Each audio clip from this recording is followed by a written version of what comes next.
Mi alma tiene sed de Dios.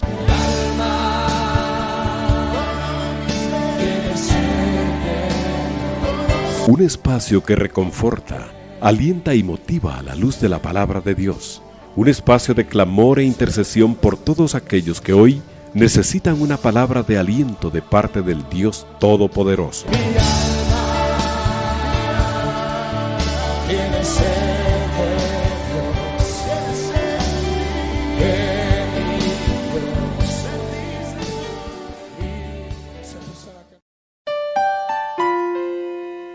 Hermanos, que Dios les bendiga. Un gusto poder saludarles y darles la más cordial bienvenida a esta hora en su programa Mi alma tiene sed. Que el Señor les esté bendiciendo, más o menos, les haya bendecido abundantemente, les esté bendiciendo abundantemente y los continúe bendiciendo. Para nosotros es un privilegio de parte del Señor poder contar con su audiencia y poder acompañarle en todas y cada una de sus actividades. A todos los que nos han dejado sus comentarios en los canales de redes sociales, muchísimas gracias, amados hermanos. Gracias por sus saludos, gracias por sus aportes, gracias por esa fidelidad que tienen para con este medio de comunicación. Y en esta oportunidad vamos a continuar el estudio de la palabra del Señor en el tema primordial que hemos estado hablando, del regreso del Señor. Ese es el tema principal y del cual se han derivado varios estudios. Hemos leído los evangelios, hemos leído las cartas, hemos hecho algunos comentarios, algunas reflexiones, es la palabra correcta que estaba buscando, las reflexiones.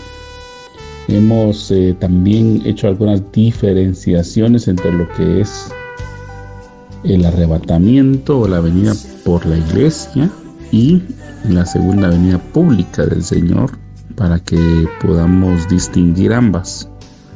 Y amados hermanos, ya también estamos en este momento leyendo el libro de Apocalipsis. Estamos leyendo el libro de Apocalipsis y el Señor en su generosidad nos ha permitido llegar ya hasta el capítulo número 19. Vamos a leer los versículos restantes del número 10 en adelante. Y antes quisiera, amados hermanos, comentarles que a sugerencia de uno de los hermanos que amablemente nos ha sintonizado y ha seguido estos programas, vamos a hacer unos estudios a la luz de la palabra de las doctrinas, amados hermanos. Lamentablemente hay unas corrientes que han aparecido que han buscado contaminar la creencia, ¿verdad? La fe, mejor dicho, en nuestro Señor. Y él nos ejemplificaba una acerca de la Trinidad. Amados hermanos, solo brevemente para que tengamos una idea, la Trinidad es una doctrina que el padre de la iglesia, Agustín de Hipona, dejó firme después de la partida de los apóstoles. Y la información disponible nos comenta que hubo muchas personas que empezaron a distorsionar la verdad sobre Dios, sobre el Hijo y sobre el Espíritu Santo. Y se nos acusó en determinado momento de ser politeístas, al igual que los otros, y son idólatras, porque nosotros adorábamos a un Dios que llamamos Padre, a otro Dios que se llama Hijo, Jesús, y a otro Dios que se llama Espíritu Santo. Y no es así, ¿verdad? Nosotros adoramos a un Dios que tiene tres manifestaciones claramente distinguibles en toda la Biblia, vamos a ver. Desde el inicio lo he mencionado yo en algunas ocasiones, y ahora vamos a hacer un estudio más a detalle para que juntos seamos edificados. Desde Génesis 1:1 dice: en el principio creó Dios. Ahí está hablando de Dios Padre. Luego dice: y el Espíritu de Dios, hablando del Espíritu Santo, se movía sobre las aguas. Y luego dice: sea la luz. Pero ese sea la luz no fue una palabra creadora, porque no estamos hablando de la luz del sol o de las estrellas, sino estamos hablando de la luz poderosa de Dios, ¿no? Es la diferencia. Entonces ahí está hablando del Hijo, porque Juan 1:1 claramente dice que en el principio era el Verbo, y el Verbo era Dios, y el Verbo estaba con Dios, y la vida y la luz era la vida de los hombres. Entonces no está hablando de una luz natural, no una luz de un foco, sino de la luz primigenia de Dios, que es Jesucristo. Por eso Jesús dijo claramente: yo soy la luz del mundo. Y precisamente dice que todo, dice Colosenses, todo fue creado por medio de Él y para Él. Entonces, amados hermanos, ahí tenemos un claro ejemplo de la Trinidad de Dios. La triunidad es el concepto correcto. Triunidad, no Trinidad, sino triunidad de Dios aparece en todos lados, ¿verdad? Fue tanto, amados hermanos, el deseo de Dios de dejar en claro esa doctrina, que el ser humano es espíritu, alma y cuerpo, ¿verdad? Nosotros dice que fuimos creados a imagen y semejanza de Dios. Entonces nosotros, amados hermanos, al igual que esa semejanza que Dios quiso que tuviéramos, aparecemos en tres distintas personalidades, ¿verdad? Entonces, amados hermanos, de igual forma han habido otras personas que han ido distorsionando muchas cosas, y creo que es importante que hablemos de ellas.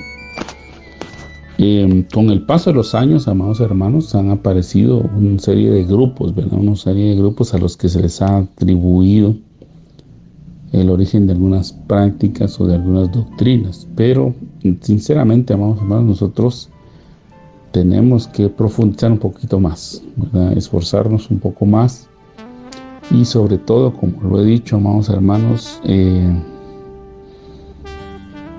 fortalecer nuestra comunión con el Espíritu Santo. Nosotros tenemos la ventaja de que tenemos acceso al escritor original, al que inspiró la palabra, que es nuestro Dios, a través del Espíritu Santo. A través del Espíritu Santo, que ha sido dejado como el delegado y encargado de la iglesia, ¿verdad?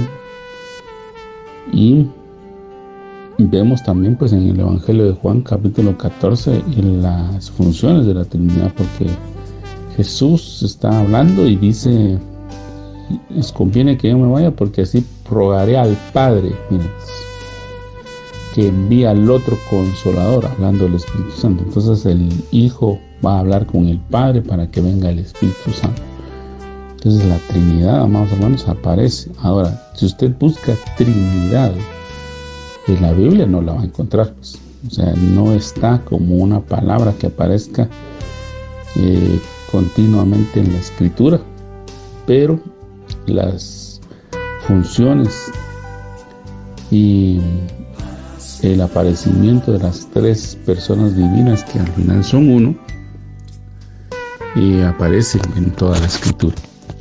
Entonces, de ese tipo de cuestiones vamos a hablar, amados hermanos, y pues hablar de esos grupos que de alguna u otra manera han contaminado las doctrinas, o que se han atribuido a veces a encontrar enseñanzas que no están en la Biblia, o que son fruto de la distorsión en algunos pasajes. Ahora bien, la pureza de Dios, amados hermanos, no la podemos negar, y nosotros debemos de buscar esa pureza. Entonces, amados hermanos, más adelante vamos a hacer ese programa. Les agradezco, como siempre, esa sintonía, esos aportes. Sirven para la edificación del cuerpo de Cristo, porque eso nos habla que tenemos la oportunidad, amados hermanos, de compartir, de ir creciendo juntos, de ir buscando las verdades del Evangelio para la bendición del cuerpo de Cristo. Ahora bien, amados hermanos, vamos a retomar el tema. Estábamos hablando en el programa anterior de Apocalipsis 19:9, ¿verdad? Apocalipsis 19:9. Tocamos un poco el tema de la parábola del Evangelio de Lucas, capítulo 14. Y yo le invito, amados hermanos, que también busquemos las otras parábolas, tanto en Mateo como en Marcos, que tienen la misma referencia. puesto que, amados hermanos, aquí nos habla un poquito de lo que deberíamos de profundizar sobre la cena de las bodas. La cena de las bodas, amados hermanos, es una celebración de las bodas que ya se efectuaron. El contexto, amados hermanos, hasta donde yo he podido estudiar y repasar sobre las bodas que se efectuaban en Israel, nos dejan ver que los padres de ambos jóvenes o de ambos niños, porque a veces los matrimonios se formalizaban cuando el jovencito y la jovencita, como le voy a llamar yo ahora, o los futuros esposos, eran prácticamente los niños, entre niño y adolescente más o menos, y el matrimonio se arreglaba por medio de los padres. El padre, el novio, otorgaba la dote, que era una serie de regalos para la futura esposa de su hijo, por medio del cual se reconocía el lazo familiar que se iba a formar y sobre el cual se compensaba el hecho de que esta familia, que tenían a una hija a su cargo, iban a formarla para ser la esposa de el hijo del hijo que se estaba comprometiendo. Entonces, amados hermanos, era un cuidado especial que se tenía. Obviamente, pues toda la educación de la niña iba a ir en función de atender adecuadamente a su esposo, de hacerlo, de procurar que ella conociera sus gustos para atenderlo bien, ¿verdad? Para que sean felices y cumplan el propósito y el mandato de Dios.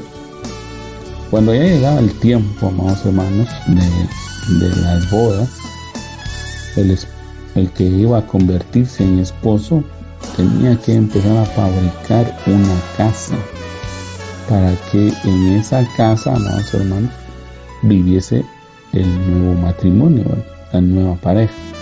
No existía esta serie de costumbres que en algunos casos se han marcado mucho aquí en América Latina y también en partes de los Estados Unidos, donde los matrimonios se van a vivir o a la casa del papá o a la casa de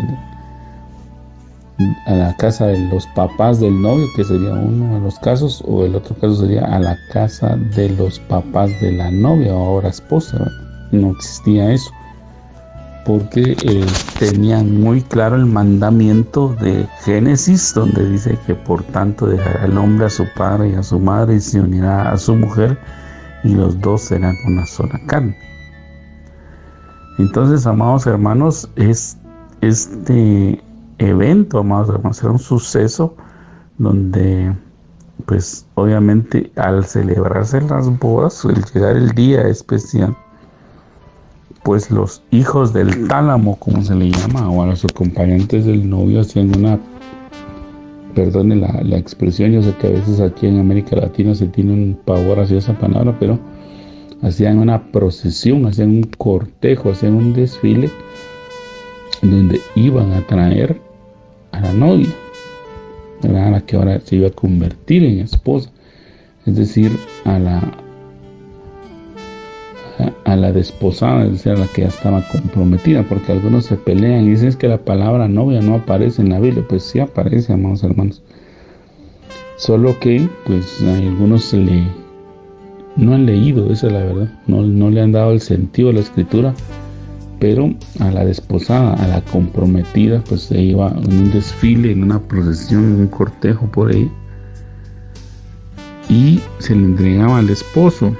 Entonces ahí es donde vemos la aplicación de Mateo capítulo número 25, donde tenemos una parábola que pues muchos hermanos han utilizado para enseñanzas, amados hermanos, que nos han conmovido, ¿verdad? Que nos dejan muchas veces reflexionando en cuanto a nuestra relación con Dios, qué tan profunda es, qué tan fuerte es, a qué nivel queremos llegar, ¿verdad? A ser parte de la esposa o a ser parte de los que están en el cortejo, o solamente ser amigo de, porque existen esas categorías, amados.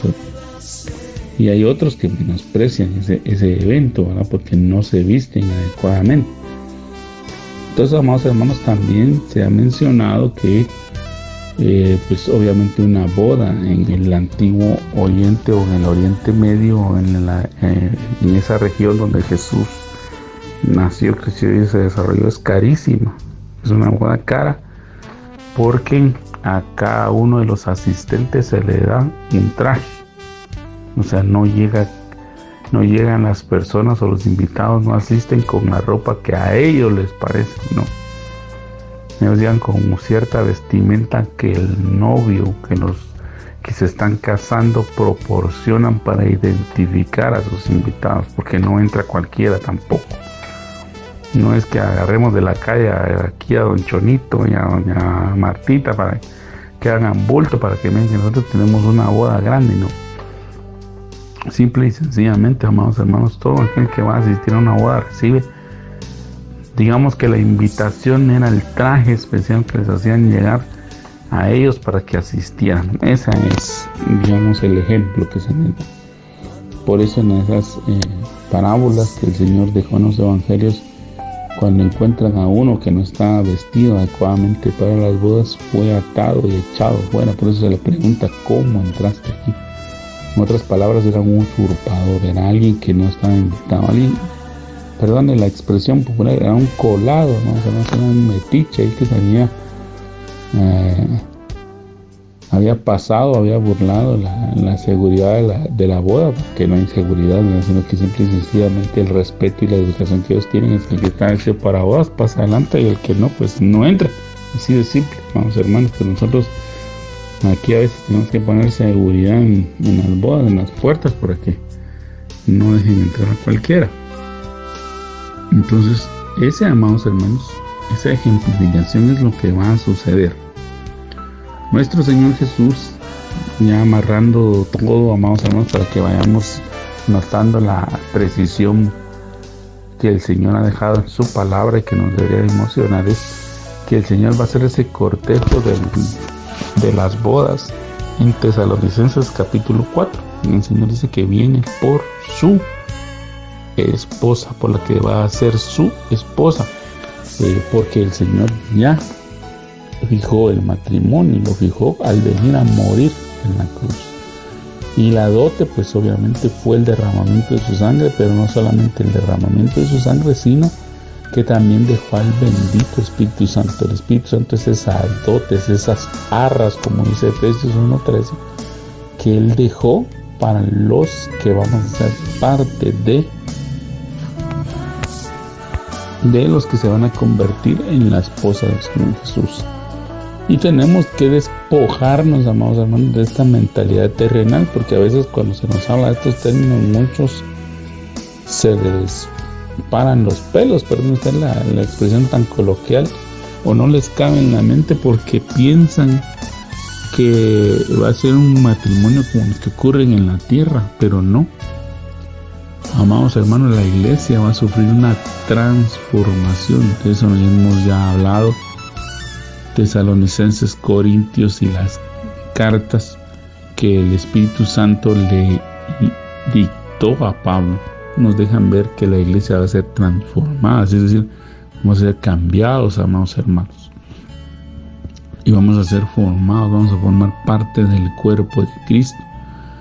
Entonces vemos aquí a un cuerpo de Cristo ahora, un cuerpo de Cristo que algún hermano muy atinadamente llamó el cuerpo místico del Señor, porque nuestra cabeza, dice la Escritura, ya está en los cielos, que es Jesucristo, y el cuerpo que es la iglesia está aquí en la tierra.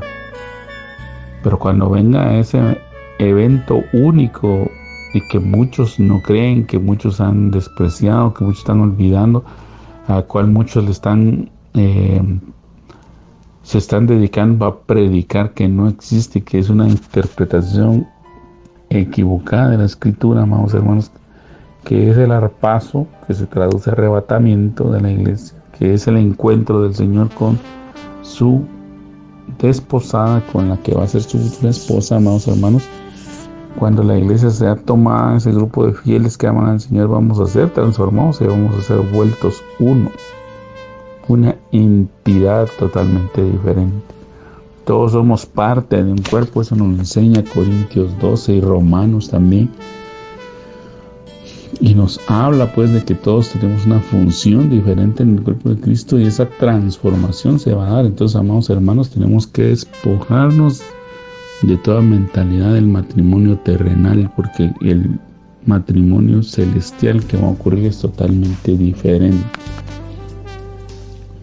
Es cierto que podemos aplicar ciertas figuras de las situaciones terrenales, como lo mencionaba el programa anterior, por ejemplo, para las parábolas, usar eventos terrenales para fijar enseñanzas celestiales, pero no siempre, amados hermanos, toda la aplicación es literal. Va a haber una boda, sí, pero la iglesia va a ser transformada, va a ser vuelta una entidad diferente, vamos a conocer nuestra verdadera naturaleza, amados hermanos, y no vamos a ser individuos separados, sino que vamos a ser partes de un cuerpo totalmente diferente. Entonces, amados hermanos, eso va a ocurrir. Por eso es que las 2 semanas, bueno, no las 2 semanas, sino la última semana de Daniel, que es la aplicación escatológica que hemos tratado de hablar, amados hermanos, porque Daniel, cuando usted lee Daniel, se da cuenta que el Señor es bien claro en decir que ya pasaron 69 semanas. Esas 69 semanas ya pasaron, falta una. Esas semanas son años. Pues el mismo Dios se encarga de explicarle a Daniel que esas 69 semanas no son 69 semanas literales, sino que cada semana es un grupo de 7 años. Eso es. Son grupos de 7 años que se han ido dando a lo largo de la historia, que han tenido su cumplimiento profético, y algunos los han estudiado y se han asombrado de esa precisión con la que Dios ha manifestado su poder y su señorío en los eventos. Hay una corriente, amados hermanos, es importante que se lo mencione, hay una nueva corriente que ha surgido y que habla que las 70 semanas que habló el Señor a Jeremías, porque Jeremías es el que realmente le dan el mensaje de las 70 semanas, pero se lo dan con un enfoque. El enfoque fue que Dios castigaba a Israel por los pecados que había cometido y por no haber cumplido la ley de Dios, y por lo tanto iba a desocupar Israel de la descendencia de Abraham, porque sí se quedó gente viviendo ahí, pero no eran descendientes de Abraham los que se quedaron por 70 años. Esa es la aplicación que en su momento Dios le da a Jeremías. Pero dice la escritura que cuando Daniel estaba estudiando sobre las 70 semanas de las cuales Dios le habló al profeta Jeremías, él recibió otra enseñanza, una enseñanza diferente, porque se le habló del tiempo del castigo, la restauración y la venida del Mesías, es decir, la restauración de Israel, la venida del Mesías y el cumplimiento de la imposición del reino, del establecimiento del reino de Dios. Entonces, cuando a Daniel le están explicando, le hablan de los grupos de 7 semanas, es decir, 7 años que se cumplieron primero, luego 62 semanas, 62 grupos de 7 años cada uno, que hacen un total de 69 semanas y la semana que está pendiente. Entonces hay un grupo, amados hermanos, que lo que asegura, y de acuerdo a los estudios que ellos han realizado, es que esas 70 semanas se refieren al ministerio que el Señor Jesús tuvo aquí en la tierra. Y ellos han hecho un estudio, amados hermanos, sobre cómo el Señor cumple 62 semanas, 69 semanas de ministerio en la tierra. Desde el día de su bautizo, desde el día que él cruzó el Jordán y se bautiza hasta su muerte, ven el cumplimiento de las 69 semanas, ahí lo describen ellos. Y obviamente la que está pendiente es la de su retorno. El problema es que este grupo desecha totalmente el arrebatamiento y desecha en buena parte, por no decir casi todo, la existencia de una iglesia. Entonces, este grupo lo que está promoviendo es que todos se vuelvan israelitas. Porque ellos lo que aseguran es que para el cumplimiento de la última semana, toda la humanidad debe de convertirse a Israel. Pero era importante que se los mencione, amados hermanos, porque ustedes lo van a encontrar, y van a encontrar, si ustedes investigan ahora con el avance de la tecnología, cualquiera mete ahí 69 semanas o las 70 semanas de Daniel, le ponen, ¿no? Y ahí les apareció un montón de información, y obviamente van a aparecer varias corrientes que van a decir que eso ya se cumplió, que otros que es un invento de la iglesia, otros que hablan de eventos históricos y dicen que ese evento ya ocurrió y por lo tanto nosotros no deberíamos estar esperando ningún arrebatamiento, ninguna segunda venida de Cristo. Que nosotros, incluso hay gente que se atrevió a decir que nosotros estamos en la gran tribulación, otros que dicen que ya estamos en el milenio y otros que dicen que es un invento. O sea, de todo va a encontrar y tiene que ir discerniendo usted con la ayuda del Espíritu Santo. Y ahí volvemos otra vez al punto, que nosotros que tenemos al Espíritu Santo muchas veces no acudimos a Él para pedirle su ayuda en el estudio de la palabra. Entonces, amados hermanos, las 69 semanas ya pasaron. La semana que falta y que está en pausa y que estamos cada vez más cerca de su cumplimiento es que se va a dividir en dos facetas, ya lo hemos mencionado. Esa última semana se va a cumplir en dos facetas. Una, cuando la iglesia sea tomada y va al evento de las bodas del Cordero. Y ese evento desata otro en paralelo, porque aquí en la tierra va a estar la semana de juicio. Mientras en el cielo van a haber bodas y festejos, en la tierra va a haber tormento, va a haber llanto, va a haber tristeza, va a haber dolor. Entonces, amados hermanos, ese va a ser el cumplimiento de la 70 semana de Daniel, la número 70. No que se van a cumplir 70 semanas, no, sino que la última semana, la que está pendiente, se va a cumplir en esas dos facetas. Y ese precisamente es el cumplimiento, o mejor dicho, de lo que está hablando Apocalipsis 19:9. Los convidados a la cena. Entonces, amados hermanos, tenemos que tener claro que el Señor se ha dejado grupos, una vez más. Va a estar la que se casa, que ese es un grupo. Va a estar el otro que es los convidados o los invitados a la cena, que son totalmente diferentes a la iglesia. Y obviamente van a estar los que no participan de la cena, amados hermanos. Hay tres ahí bien marcados. Entonces, amados hermanos, definitivamente el Señor sigue enseñándonos claramente las distinciones que Él realiza. Y yo siempre le pregunto a usted, ¿de qué grupo quiere ser? Por eso dice el Señor que hay escogidos, llamados, escogidos y fieles. Esos son los tres grupos que aparecen y nos van saliendo por todos lados. Entonces, amados hermanos, le invito a que con esto que le he mencionado, usted pueda ir y desarrollar su propio estudio, ¿verdad? Usted lo analice, lo reflexione, porque bendito sea el Señor, ahora todos tenemos Biblia y todos tenemos acceso a muchos materiales, pero indiscutiblemente, amados hermanos, yo nunca, o quiero enfatizar, mejor dicho, quiero dejar que nuestra necesidad primordial es que busquemos al Espíritu Santo, que busquemos tener relación con Dios, intimidad con Dios, aumentarla, para que, pues obviamente, amados hermanos, nuestro estudio bíblico vaya enfocado a lo que Dios quiere que entendamos, no a lo que una doctrina quiera enseñarle, no a lo que un ministerio quiera enseñarle, no a lo que un ministro le quiere enseñar, porque ese ha sido el problema por el cual muchas sectas o muchos grupos han tenido, amados hermanos, si usted me permite utilizar esa expresión que no es adecuada, han tenido éxito.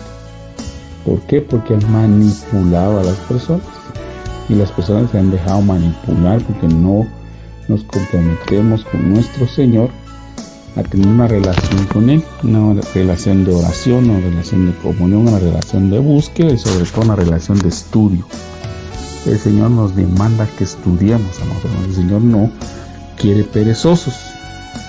Disculpe que se lo diga de esa manera, no es mi intención ofenderlo, pero el mensaje es para usted y para mí.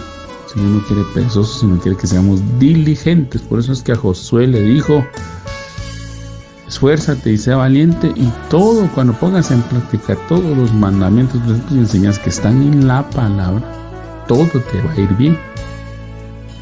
Fíjese que lo mandó a que se esforzara en la guerra, en la conquista, en realizar la obra que él tenía que realizar de repartir la tierra y guerrear para tomarla, pero nunca debía apartarse de la ley, de la palabra del Señor. Y está bien, amados hermanos, a veces nos tomamos literal esa parte de que en el trabajo seamos diligentes, esforzados, y ahí estamos dándoles desde las 5 de la mañana hasta las 10 de la noche. Pero en lo que se refiere al estudio de la ley, de la palabra de Dios, de la Biblia, de meditar en ella, ahí sí no, ahí nos excusamos y decimos: no, Señor, tú sabes que vengo cansado, no, Señor, tú sabes que no entiendo, no, Señor, es que yo no soy ministro, no, Señor, es que eso es para el apóstol, no, Señor, que eso es para el pastor, y así le vamos delegando a otros, y a veces esos otros ni se preparan, ni se esfuerzan, y son diligentes, y a veces agarran un texto por aquí, un texto por allá, le empiezan predicando de Adán, después se van hasta Pablo, luego se regresan con Caín, luego se van con no sé quién, y cuando usted siente ya le dio 1000 vueltas a la escritura y nunca aterrizó en nada. Y en medio le meten un testimonio, y en medio le meten esto, o empiezan: no, es que tremendo, mira qué tremendo, hermano, sí, pero usted nunca sabe qué es lo tremendo, pues.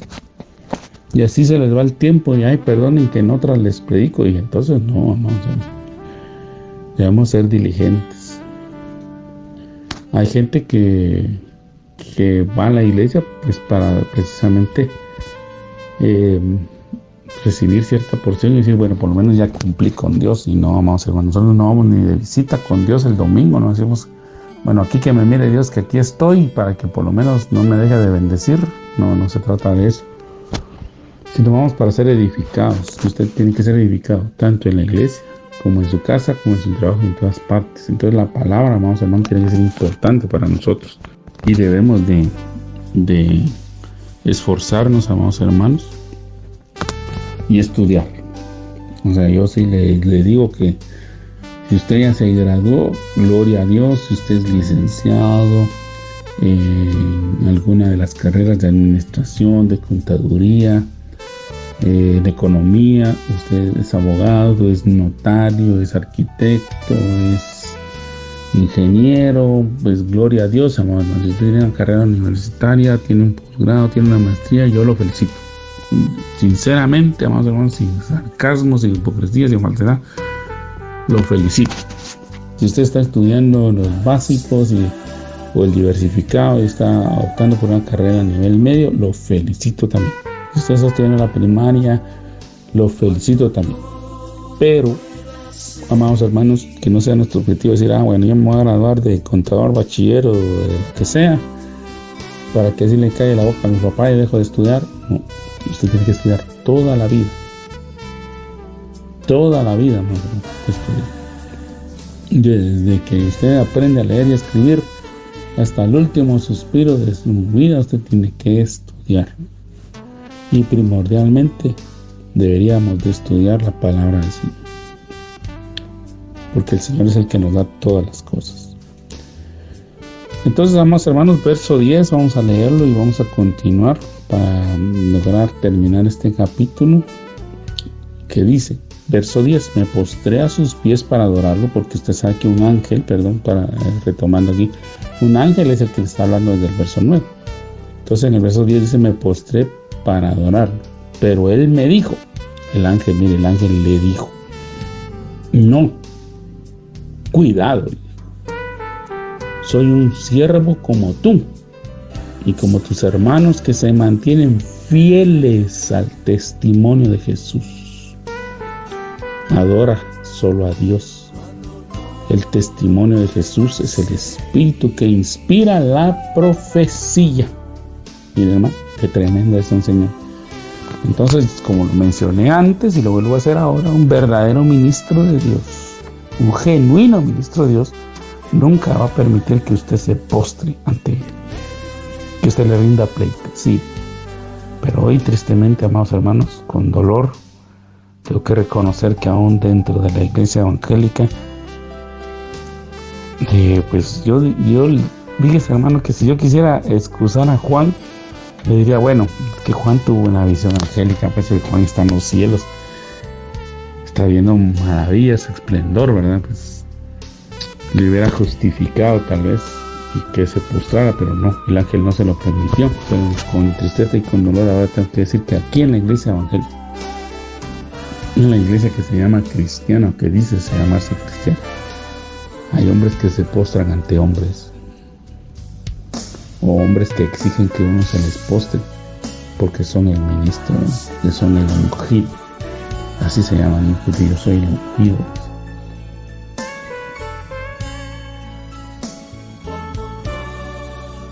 Ya algunos que pues no dicen tan abiertamente que se postren ante él, pero lo motivan a uno en sus prédicas, ¿no? Es que yo por aquí, es que yo hago esto, es que yo ayudo a no sé quién, es que yo ayudo a mi hermano.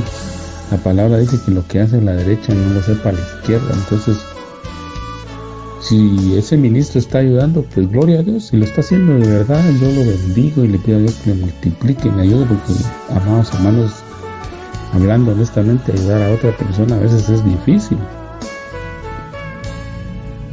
Es difícil porque a veces uno no tiene los recursos o no tiene abundancia en tal punto que uno le pueda dar a este, le voy a dar 5,000, a este le voy a dar 3,000, a este le voy a dar 2,000, a este le voy a dar de comer todos los días. No, a veces no se puede, ¿no? Pero eso lo tiene que saber solo el Señor y punto.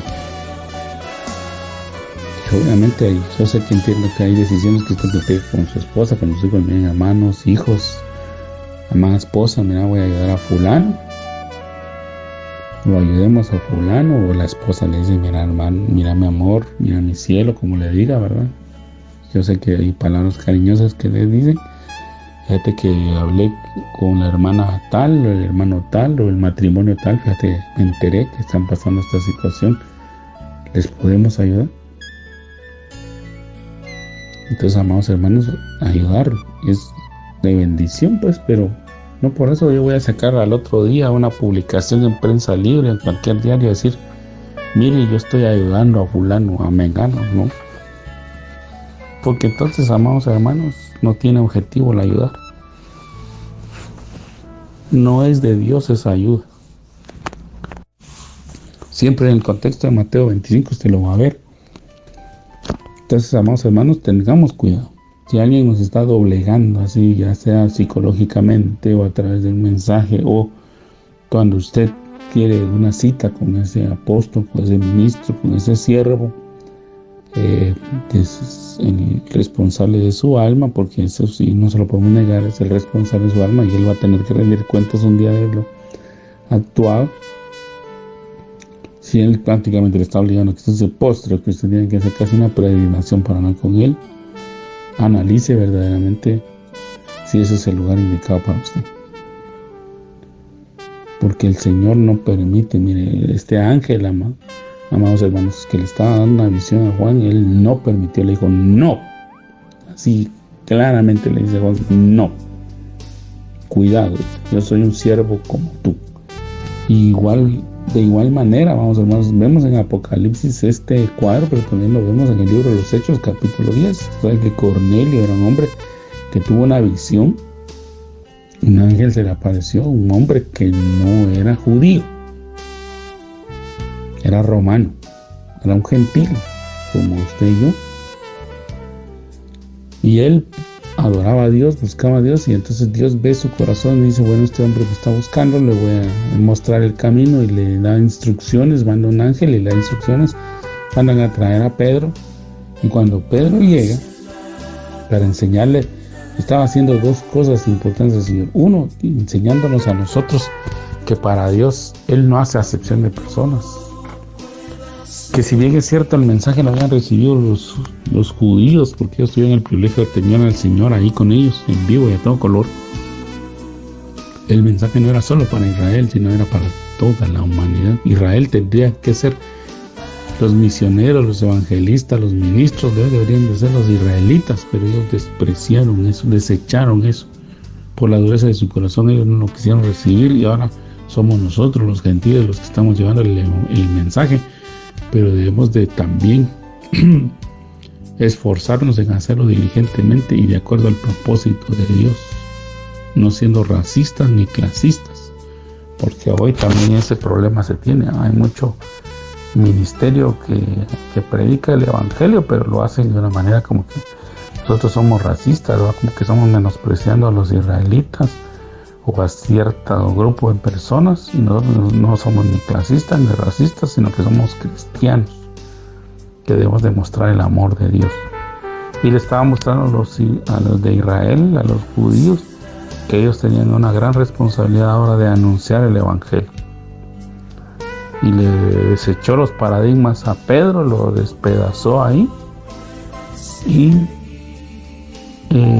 también despedazó a los gentiles, porque empezaron a tener cercanía con el único y verdadero Dios.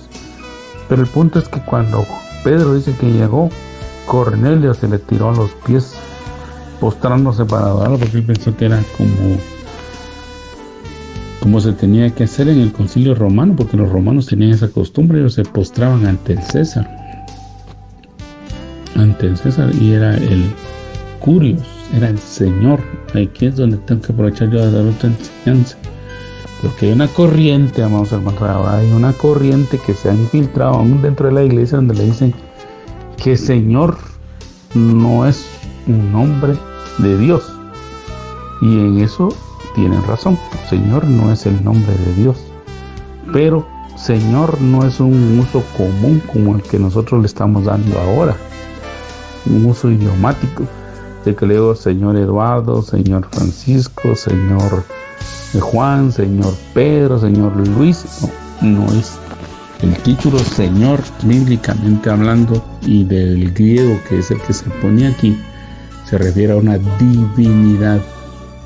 Era el título que se le daba a los césares, es decir, a los altos gobernantes de Roma, que fueron los que tenían conquistado mucho territorio en el tiempo de Jesús y en tiempo de los apóstoles. El título Curio es para una divinidad, y por eso es que aquí usamos en la Biblia Señor con mayúscula, como un título honorífico a la deidad que Dios representa. El nombre de Dios, pues se han ido haciendo algunos descubrimientos. Sabemos originalmente que es el tetragramatón, que es el YHWH. Unos dicen que es otro tipo de letras, pero al final lo que quieren decir es que como no tiene vocales no se puede pronunciar. Algunos dicen que es como el respirar, que porque Dios es el que da la vida. Pero con el paso de los años han ido apareciendo que las consonantes Yod, Bab, He, Yod es Jehová, ¿verdad? Como lo traducen algunas versiones, Jehová, ese sería el nombre de Dios. Pero algunas Biblias, o la mayoría de Biblias, por no tener una pronunciación adecuada al nombre de Dios y siguiendo la enseñanza de los rabinos, que el nombre de Dios es impronunciable y como es santo nosotros debemos de guardarlo, y en algunos casos pronunciaron Adonai, otros pronunciaron Hashem, pero esa por el respeto que le tienen al nombre de Dios. Entonces algunas Biblias optaron por poner Señor en todos los pasajes donde aparece el tetragramatón. Algunas versiones como la Reina Valera 60 sí tienen Jehová. Pero lo que quiero decirles, amados hermanos, es que hay corrientes que ahora dicen, no, usted tiene que desechar su Biblia porque ahí donde dice Señor están haciendo una invocación pagana, una invocación de esto. Y, amados hermanos, disculpen. Tenemos que enseñar al pueblo. No es así. Está hablando un título divino. Que cuando los apóstoles dijeron ese título solo le pertenece a Dios, por eso lo pusieron. Y si no, ellos no lo hubieran puesto, amados hermanos. Así de simple. Ustedes lo hubieran quitado y hubieran puesto la palabra, pero dijeron no, el título Curios de Señor es solo de Jesús. Y lo menciono porque aquí precisamente en este capítulo donde se habla del Kyrios de los Kyrios, el Señor de señores. Él es el único. Entonces, amados hermanos, tengamos cuidado de esto. Entonces, les mencionaba que Cornelio se quiso postrar ante Pedro, pero no se lo permitió, le dijo que no, que él era un hombre como él y que él solo le iba a llevar el mensaje de salvación. Punto. Y efectivamente, Dios honró esa actitud de Pedro porque bautizó a todos los que estaban ahí en la casa de Cornelio con el Espíritu Santo.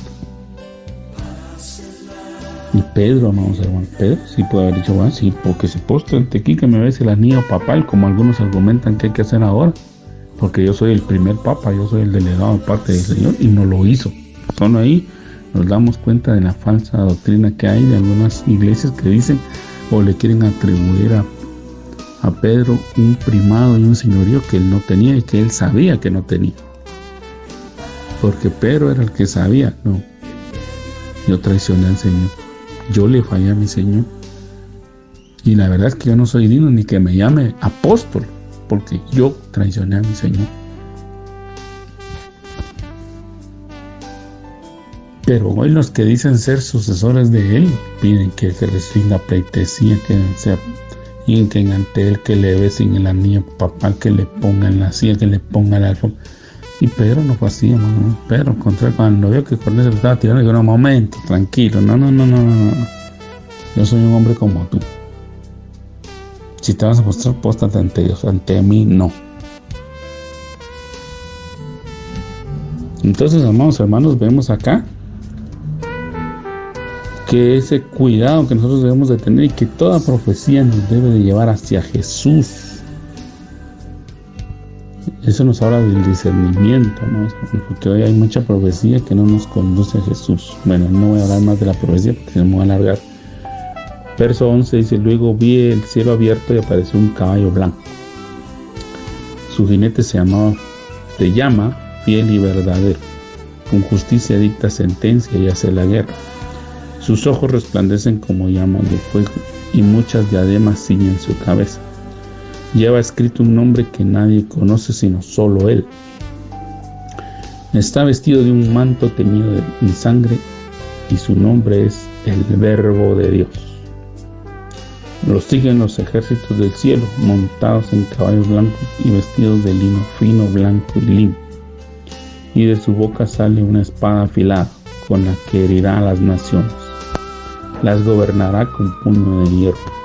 Él mismo exprime uvas en el lagar del furor del castigo que viene de Dios Todopoderoso. Y en su mano y sobre su muslo lleva escrito este nombre: Rey de Reyes y Señor de Señores. Aleluya. Entonces, amados hermanos, en esta porción que les he leído, primero, esta visión que Juan está teniendo, que nos está describiendo, es muy diferente del Apocalipsis capítulo 6, verso 2. Dios, en Apocalipsis 6:2, en su momento, cuando leímos los sellos, vimos que cuando se abrió el primer sello hubo un jinete que salió sobre un caballo blanco, que tenía un arco pero no tenía flechas, que tenía una diadema, que salió conquistando para conquistar, dicen en algunas versiones. Fue saliendo vencedor para hacer, se le dio la autoridad para vencer, dice. Entonces, amados hermanos, en ese momento hablamos y dejamos bien claro que ese no es Jesucristo. Entonces hay una postura que dice que sí, pero yo creo pues definitivamente, amados hermanos, al confrontarla con esta, vemos que se desbarata totalmente los argumentos de la otra. Ya dejamos en claro que la otra es la falsa paz que se quiere imponer en el mundo, porque una de las cosas que hace el mundo es la paz, pero no la paz que dan las pastillas, ni que dan las drogas, ni que da el irse a aislar, sino que nosotros buscamos la paz genuina y verdadera que Dios da, aún en medio de los problemas. Entonces, amados hermanos, esta es la visión de Jesucristo como Rey, como vencedor. Esta era la visión o era el anhelo que querían ver en su momento el pueblo de Israel, porque ellos esperaban a un Mesías Salvador, que viniera montado en su caballo, es decir, que viniera al frente de los ejércitos para derrotar a los enemigos. Esa era la visión que Israel esperaba en aquel momento, que nosotros estimamos o creemos que fue en el año 33 de nuestra era, porque sabemos que el nuevo calendario que fue impuesto también, amados hermanos, se nos dice que el año 1 es el nacimiento del Señor Jesucristo, y ahí fue que dividieron la historia en antes de Cristo y después de Cristo, ¿verdad? Así se estableció. Pero está comprobado, amados hermanos, ya haciendo un estudio detallado, que aunque el calendario que se puso tiene cierta precisión y es respetable, amados hermanos, porque no estamos menospreciando ese trabajo que se hizo, Jesús nació entre el año 5 y 4 antes de nuestra era. Pero para efectos didácticos, Jesús manifestó su ministerio cerca de la edad de 30 años. Entonces Israel lo que esperaba en el año 30 de nuestra era era ver un Mesías que viniera en su caballo blanco, encabezando los ejércitos para destruir a los enemigos de Israel. Y de hecho esa misma visión está en Zacarías. Pero igual, como a todos, amados hermanos, se nos han pasado por alto, en Zacarías 9 está la visión del Mesías entrando en una burruquita, hija de asno, en una burruquita de Israel, y ahí le dicen claramente: ahí viene tu Salvador. Pero luego en el capítulo 14 ya aparece el jinete con el caballo blanco con los ejércitos, que es la segunda venida del Señor. Entonces ahí está escrito, amados hermanos, lo que el Señor iba a hacer. Y acá vemos esa visión, pero Él ya viene aquí con, amados hermanos, los títulos que Dios le da: el fiel y el verdadero. Esos son títulos mesiánicos, son títulos que también se le dan, o atributos que se le dan a Dios. Dice que lleva escrito un nombre que nadie conoce sino solo Él, porque ustedes saben que Jesús cumple su palabra, y cuando precisamente vimos los mensajes a las iglesias, dice que al que venciere se le va a dar una piedrecita blanca con un nombre nuevo escrito, porque a cada uno nos van a dar un nombre nuevo, amado. Un nombre que solamente Dios que lo dio y la persona que lo recibe van a conocer. Y Jesús pues obviamente recibe la recompensa, porque Él venció, amados hermanos, muchas cosas. Él compró con su vida la salvación de mucha gente. Entonces dice que Él lleva, dice acá que sus ojos resplandecen como llamas de fuego y muchas diademas siguen su cabeza. Entonces esto nos deja ver que Él tiene el señorío absoluto. Vimos en el capítulo 12 y 13 de Apocalipsis que las bestias llevan ciertas diademas, pero no dice que sean muchas como las que aquí se especifica. Entonces aquí se está dejando ver que el verdadero rey y el que tiene control de todas las cosas es el que viene. Él está vestido en un manto teñido de sangre y su nombre es el Verbo de Dios. Usted sabe que aquí nos refiere automáticamente a Juan 1, como lo mencionaban hace un momento, que el Verbo era Dios y el Verbo estaba con Dios. Este es el original, el único, el verdadero. ¿Y por qué viene con un manto vestido de sangre? Primero porque nos recuerda que Él fue el que murió.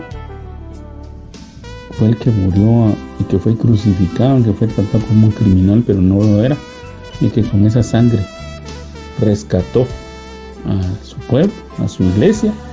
Pero también nos recuerda los pasajes de Isaías capítulo 63, donde habla que el Señor mismo va a hollar con sus pies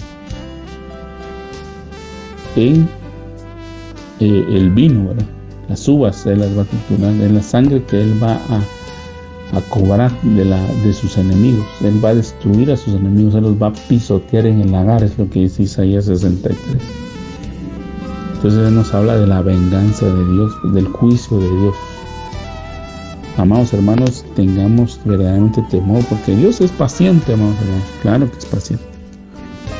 Y ha tenido mucha paciencia para con la humanidad.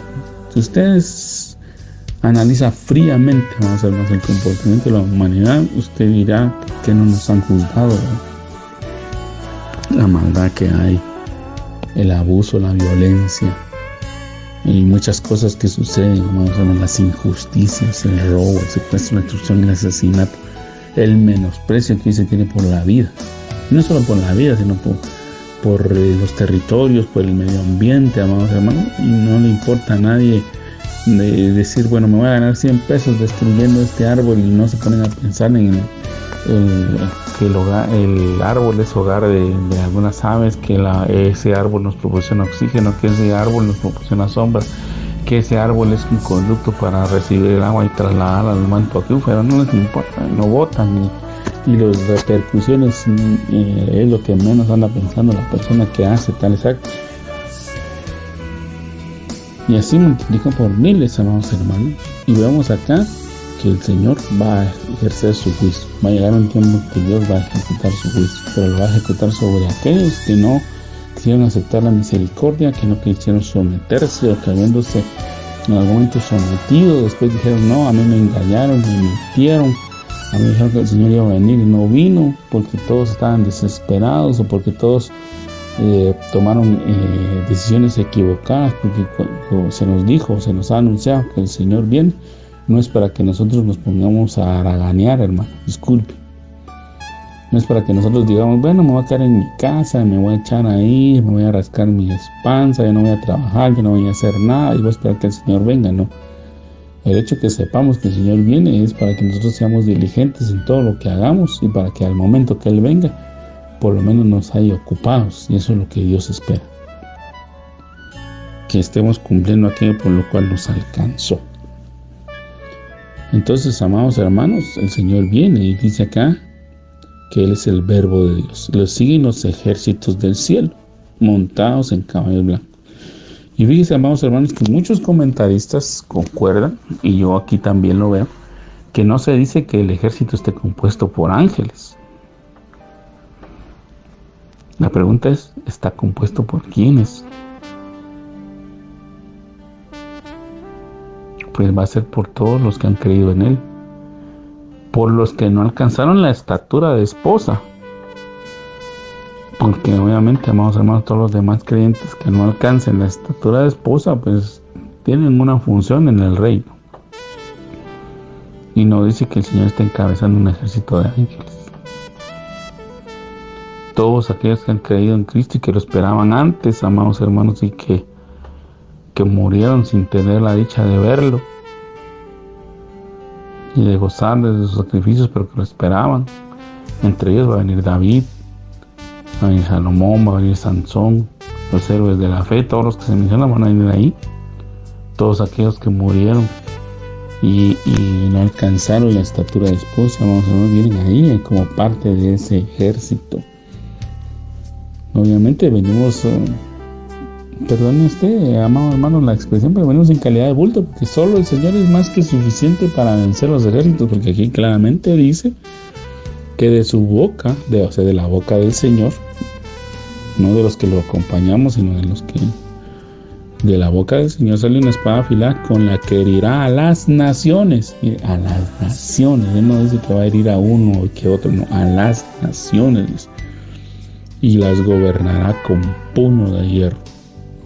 Él mismo exprime uvas en el lagar del furor del castigo que viene de Dios Todopoderoso. Y en su manto y sobre su muslo lleva escrito este nombre. En su manto y sobre su muslo lleva escrito este nombre: Rey de Reyes y Señor de Señores. Aquí, amados hermanos, yo quiero hacer una acotación y con eso quiero terminar porque el tiempo se me fue. Es que algunos están queriendo utilizar este pasaje en las diferentes versiones, amados hermanos, interpretando que el Señor permite que se pongan tatuajes. Y eso no es así. Acá los que han estudiado a profundidad esto, amados hermanos, y que no son personas que se dejen influenciar por ciertos grupos o que quieran quedar bien con un grupo y quedar mal con el otro, lo que nos dicen es que las vestiduras del Señor se extienden. Y pues obviamente aquí dice en su manto, y que él viene con un manto, amados hermanos. Algunos han pensado que viene o que la visión Juan la está enfocando como cuando ve al ejército romano que entraba victoriosos a Roma. Dice la historia y los comentaristas que ellos hacían un desfile sobre la vía sacra, y el comandante general del ejército iba vestido con su manto color rojo, ¿no?, donde se le escribía pues que él era el vencedor, y su traje de gala que llevaba le cubría sus piernas, ¿verdad? Parte de la pierna, porque ustedes saben que algunas de las películas nos dejan ver que los romanos estaban en un tipo de falda pues para cubrir sus partes íntimas, y obviamente usaban cierto calzado, y usaban escudo, y usaban casco, y usaban espada, y usaban lanza, etcétera. Entonces el general vencedor montaba un caballo blanco, y él era el que encabezaba el desfile sobre la vía sacra hasta llegar al Coliseo romano, donde lo esperaba el César. Y atrás del comandante estaba el ejército desfilando con todos los cautivos, todos los que iban a ser de alguna manera asesinados, enjuiciados y asesinados por traición, los que iban a ser vendidos por esclavos o iban a ser tomados por sirvientes de los soldados que habían ganado la victoria. Y así era el desfile, pues de esa imagen en la que se nos está tratando de trasladar aquí. Entonces Jesús viene con un manto, una vestidura especial, y entonces hay un traductor, los comentarios de Matthew Henry nos dejan ver que efectivamente, como hay una fuerte tendencia, hay evidencia ahora que algunos libros del Nuevo Testamento sí fueron escritos en hebreo y en arameo. Uno de ellos es el Evangelio de Mateo. Claramente los padres de la iglesia dicen que tuvieron en sus manos y a su vista una edición del Evangelio de Mateo en hebreo, igual el Apocalipsis, porque obviamente, amados hermanos, al trasladar el Apocalipsis al griego es donde tiene esas dificultades para poder entender algunas palabras, pero en hebreo son muy claros. Y entonces hay un error de copista, porque la palabra que aquí tradujeron por pierna o muslo realmente quiere decir bandera o estandarte. Entonces Jesús trae un estandarte en su mano, es decir, como la bandera de los cielos, donde él dice que él es el Rey de Reyes y Señor de Señores. Entonces eso es el sentido de la palabra. No es, amados hermanos, que el Señor se tatuó en la pierna, que viene exigiendo un tatuaje que dice Rey de Reyes y Señor de Señores. No. Porque hay un grupo, amados hermanos, un grupo que lo que quiere es justificar su mala conducta, su pecado. Por eso algunos están permitiendo que en las iglesias se tatúen, que usen aritos, que usen piercing, que usen un montón de cosas que Dios no mandó. Entonces, amados hermanos, que Dios le bendiga. Le agradezco mucho que me haya acompañado en esta oportunidad. Y si el Señor lo permite, en un próximo programa estaremos ya terminando el capítulo 19, abordando los últimos capítulos de Apocalipsis para llegar a las conclusiones de este tema tan hermoso que es el regreso del Señor. Que el Señor le guarde, que el Señor le bendiga y que pase una buena noche.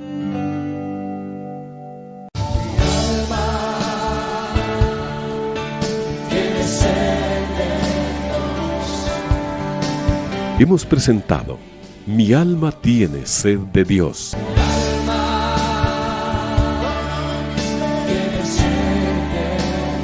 Te invitamos a escuchar nuestra próxima audición cuando nuevamente estaremos delante del Señor exclamando: